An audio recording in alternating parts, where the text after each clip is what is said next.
విచారించారు, కొంతమంది జైలుకి తరలించారు, మరికొంతమంది పలుమార్లు విచారిస్తున్నారు కూడా. అయితే ఫోన్ ట్యాపింగ్ కేసులో గత ప్రభుత్వ ప్రమేయం ఉంది. ప్రభుత్వం ఏకంగా ఫోన్ ట్యాపింగ్ చేయించింది.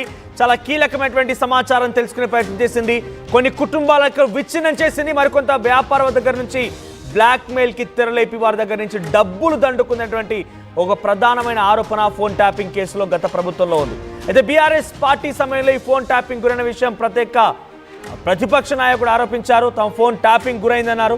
తాజాగా ఎవరెవరైతే ఆరోపించారో, ఎవరెవరి ఫోన్లో అయితే ట్యాపింగ్ జరిగిందని చెప్పి సిట్ అధికారులు గుర్తించారో వారందరినీ కూడా ఇప్పుడు పిలిచి వాంగ్మూలాన్ని తీసుకుంటున్నారు. వారి స్టేట్మెంట్ రికార్డ్ చేస్తున్నారు. తాజాగా ఈ రోజు అటు సిట్ అధికారుల ఎదుటకి బీజేపీ నేతలు హాజరు కాబోతున్నారు. బీజేపీ ఎంపీలు ఈటెల రాజేందర్, ధర్మపురి అరవింద్, రఘునందన్ రావు కూడా హాజరు కాబోతున్నారు. ఎన్నికల సమయంలో ఈ ముగ్గురి ఫోన్లను కూడా ట్యాప్ చేసినట్టుగా గుర్తించింది సిట్ అధికారులు. సో ప్రస్తుతానికి 2023 నవంబర్ 17 నుంచి కూడా ఫోన్లు ట్యాప్ చేసినట్టుగా ఆధారాలు ఉన్నాయని చెప్పి వారు సిట్ అధికారులు సేకరించారు. అయితే ముగ్గురు నుంచి ఈరోజు స్టేట్మెంట్ రికార్డ్ చేయబోతున్నారు అధికారులు. బీజేపీ నేతలు, కుటుంబ సభ్యుల యొక్క ఫోన్లను కూడా ట్యాప్ చేసినట్టుగా సిట్ అధికారులు తేల్చేశారు. అయితే ఫోన్ ట్యాపింగ్తో బీజేపీ నేతల కదలికలని, వారికి వచ్చేటువంటి ఆర్థిక సహాయాన్ని, వారికి ఎవరెవరు సమాచారం అందిస్తున్నారు, ఏ రకమైన సమాచారం వారికి చేరుతోంది, ఏ రకంగా వాళ్ళ ఎత్తుగడలు ఉండబోతున్న ప్రతి సమాచారాన్ని కూడా అప్పటి మాజీ SIB chief Prabhakar Rao తెలుసుకున్నట్టుగా SIT అధికారులు అనుమానిస్తున్నారు. అయితే ట్యాప్ చేసిన సమాచారాన్ని భుజంగరావుకు అందించారు ప్రభాకర్ రావు. ఇప్పటికే ట్యాపింగ్ కేసులో ప్రభాకర్ రావును కూడా విచారించారు సిట్ అధికారులు. మరోజు ముగ్గురు బీజేపీ ఎంపీలు సిట్ అధికారుల ఎదుట హాజరు కాబోతున్న నేపథ్యంలో చాలా తీవ్రమైన ఉత్కంఠ రేపుతోంది. సో ప్రస్తుతం బీజేపీ నేతల వర్షన్ ఏంటి, బీజేపీ ఎంపీలు ఎటువంటి ఆధారాలను ఈరోజు సిట్ అధికారుల ముందు ఉంచబోతున్నా తెలుసుకునే ప్రయత్నం చేద్దాం. మా ప్రతినిధి శ్రీధర్ అందుబాటులో ఉన్నారు. శ్రీధర్, ఈరోజు ముగ్గురు బీజేపీ ఎంపీలను విచారించబోతుంది సిట్. సో ఎటువంటి ఆధారాలు ఆ బీజేపీ ఎంపీలు ప్రవేశపెట్టబోతున్నారు సిట్ ముందు, ఏ రకంగా ఉండబోతుంది, అప్డేట్స్ ఏంటి? మనోజ్, అటు ఫోన్ ట్యాపింగ్ వ్యవహారంలో సిట్ ఒకవైపు వేగంగా ముందుకు వెళ్తుందని చెప్పాలి. అందులో భాగంగా బీజేపీ ఎంపీలకు సైతం కూడా రమ్మని చెప్పి సిట్ నుంచి కాల్ వచ్చింది. వాళ్ళు ఈ రోజు వెళ్తారా, రేపు వెళ్తారా అన్న దానిపై ఇంకా కాస్త సందిగ్ధత అయితే ఉంది. ఎంపీలకు సంబంధించి గతంలో నుంచి కూడా ఫోన్ ట్యాపింగ్ వ్యవహారంపై బీజేపీ విమర్శలు చేస్తూ వస్తుంది. బీఆర్ఎస్ ప్రభుత్వం ఉన్నప్పటి నుంచి తమ ఫోన్లన్నీ ట్యాప్ అవుతున్నాయని చెప్పుకుంటూ వస్తుంది. గతంలో సంబంధించి అటు ఉప ఎన్నికల సమయంలో కూడా, దుబ్బాక ఉప ఎన్నికల సమయంలో కూడా అరవింద్ వెళ్ళి కంప్లైంట్ చేశారు. తన ఫోన్ కు సంబంధించి ట్యాప్ జరిగిందని చెప్పి డీజీపీకి వెళ్ళి కంప్లైంట్ చేశారు. ఆ తర్వాత అరవింద్ సైతం కూడా తమకు ఫోన్లు ట్యాప్ అవుతున్నాయి, తమ ఫ్యామిలీ ఫోన్లు కూడా ట్యాప్ అవుతున్నాయి అని చెప్పి గతంలో లేవనెత్తినటువంటి పరిస్థితి ఉంది. మరొక పక్క హుజురాబాద్ ఎన్నికలకు సంబంధించినటువంటి సమయం నుంచి కూడా ఈటెల ఫోన్ కూడా ట్యాప్ అవుతుంది. కాబట్టి ఈ ముగ్గురు ఎంపీలను కూడా అటు సిట్ అధికారులు దర్యాప్తు ఒక్కసారి వచ్చి వాగ్మూలం ఇవ్వాలని చెప్పి కూడా అడిగినట్టు సమాచారం. మరి బీజేపీ ఎంపీలకు సంబంధించి ఆ ఫోన్ ట్యాపింగ్ వ్యవహారానికి సంబంధించినటువంటి అంశాన్ని సిట్ ముందుకు వెళ్లి వాగ్మూలం ఇచ్చేందుకు ఒకవైపు పార్టీలో కూడా చర్చిస్తున్నటువంటి పరిస్థితి. ఎవరు ఎప్పుడు వెళ్లాలన్న దానిపై ఇంకా కాస్త ఆలోచనలో పడ్డారు. ఎప్పుడు వెళ్తే బాగుంటుందన్న దానిపై కూడా ఇంకా కొంత క్లారిటీ అయితే రాలేదు. కానీ ఎంపీలు వెళ్లేందుకు సుగమంగా ఉన్నప్పటికీ పార్టీ లైన్కి సంబంధించి, ఎందుకంటే పార్టీలకు సంబంధించి ఇప్పటికే కొన్ని అంశాలలో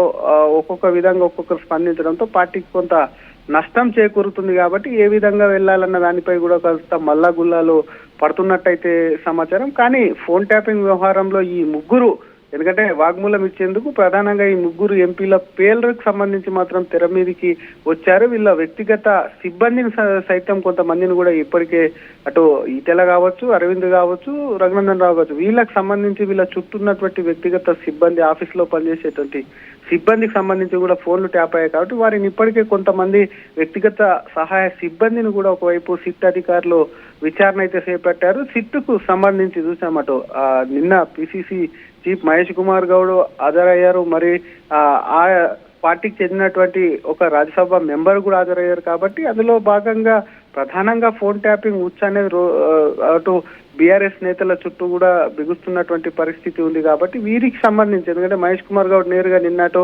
బీఆర్ఎస్ అధినేత కేసీఆర్ పైన కానీ కేటీఆర్ పైన కూడా డైరెక్ట్ వ్యాఖ్యలు చేశారు కాబట్టి గతంలో చూస్తాం బీజేపీ నేతలు కూడా నేరుగా అటు ప్రభుత్వమే చేయిస్తుంది బీఆర్ఎస్ అని చెప్పి వ్యాఖ్యలు చేశారు కాబట్టి ఇప్పుడు ఉన్నటువంటి బీజేపీ ఎంపీల నుంచి కూడా వాగ్మూలం సేకరించి సిట్ అధికారులు దాన్ని సాక్ష్యంగా కూడా పెట్టేటువంటి అవకాశం ఉంది. గతంలో ఏ విధంగా ఫోన్ ట్యాప్ అయింది, ఏం జరిగిందన్న విషయాలను కూడా ఇప్పటికే ఆరా తీస్తున్నారు. కానీ తెలియాల్సిన విషయం ఏంటంటే ఇప్పటికే వారికి సంబంధించినటువంటి వ్యక్తిగత సిబ్బంది, ఎందుకంటే ముందుగా ఎంపీలు ఆ స్థాయిలో పిలిచే ముందు కూడా వారి వ్యక్తిగత సిబ్బందికి సంబంధించి మాత్రం ఎంక్వైరీ కూడా పూర్తయినట్టు సమాచారం. ఇది చాలా గోప్యంగా కూడా చేస్తున్నారు, ఎందుకంటే ఎక్కడ కూడా పబ్లిక్ అది మీడియాకు వస్తే మాత్రం రద్దు అవుతుందని చెప్పి ముందుగా వాళ్ళ పిఎల్ కానివ్వండి అటువంటి వాళ్ళు ఉన్నారు, వారిని కూడా వారికి సంబంధించి కూడా పూర్తి స్థాయిలో వాళ్ళకు ఎంక్వైరీ చేసి వాళ్ళ నుంచి కూడా కాస్త డేటా కూడా తీసుకున్నట్టయితే సమాచారం. మరి ఈ ఎంపీలందరూ కూడా ఇందాక మనం మాట్లాడుతూ ముగ్గురు ఎంపీలు ఎవరైతే ఉన్నారో వాళ్ళకు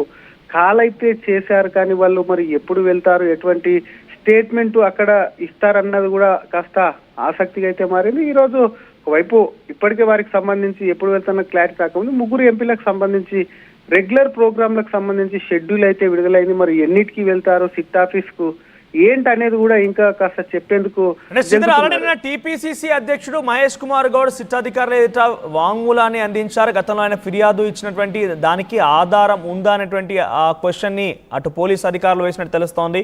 సో సిట్ అధికారులు ఎదుట ఎటువంటి ఆధారాన్ని ప్రవేశపెట్టబోతున్నారు అంటే వాళ్ళ దగ్గర అనుమానాల తాలూకు ఎస్ ఇది చేయడం వల్ల ఇలా జరిగిందనేటువంటి ఆధారం ఏదైనా ప్రవేశపెట్టే అవకాశం ఉందా, అటు సిట్ అధికారులకు అందిస్తారా?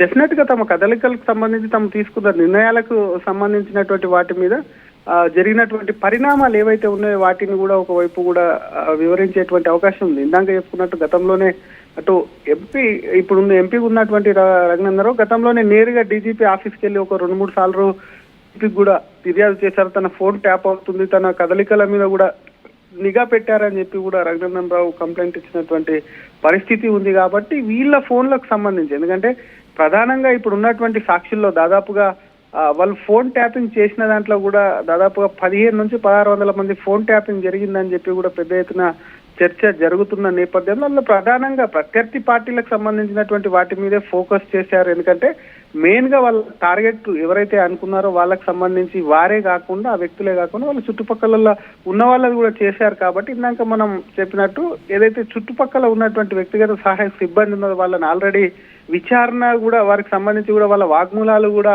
సేకరించినట్టయితే తెలుస్తుంది. మరి ఈ ముగ్గురు వెళ్తే, ఎందుకంటే నిన్న మహేష్ కుమార్ గౌడ్ వెళ్ళి చేసినటువంటి బయటకు వచ్చిన తర్వాత కూడా చేసినటువంటి కామెంట్స్ ఏవైతే ఉన్నాయో ఇప్పటికట్టు బీఆర్ఎస్ లో వైపు పెద్ద ఎత్తున బీఆర్ఎస్ కు కాస్త నష్టం కలిగించే విధంగా కూడా చూసాం. ఆ తర్వాత కేటీఆర్ లీగల్